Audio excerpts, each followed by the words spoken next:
July 4th, 1972. A day that should have been like any other Independence Day. Sparklers, laughter, the smell of gunpowder in the hot summer air.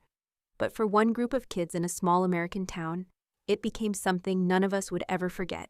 We were teenagers, invincible, reckless, and drunk on the freedom that only a summer holiday can bring. Someone had gotten hold of a stash of fireworks, not the harmless little fountains sold at roadside stands. These were the real thing.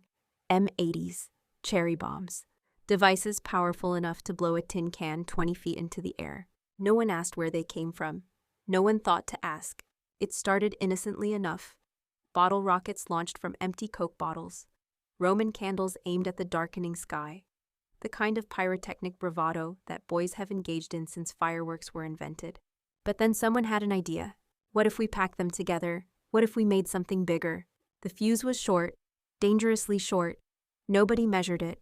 Nobody thought about what would happen if someone's hand was still too close when it caught. And then, the world exploded. The blast was deafening. A concussive wave of heat and sound that hit you in the chest before your ears even registered the boom. Smoke billowed thick and acrid into the July air. For a split second, everything was silence. That terrible, ringing silence after something goes terribly wrong. Then came the screaming. One of us had been too close. Hands burned, eyes stinging. The celebration had become a catastrophe in the span of a heartbeat.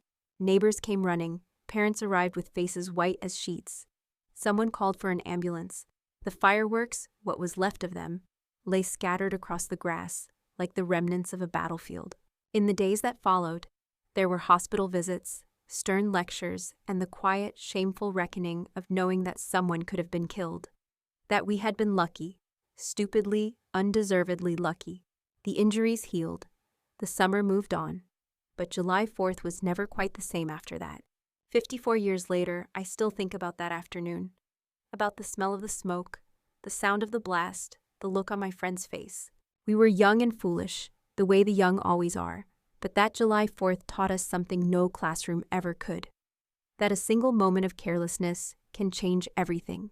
Every year, when the fireworks light up the sky, I remember, and I am grateful.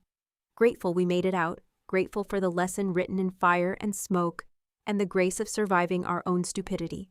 Happy 4th of July. Be safe out there.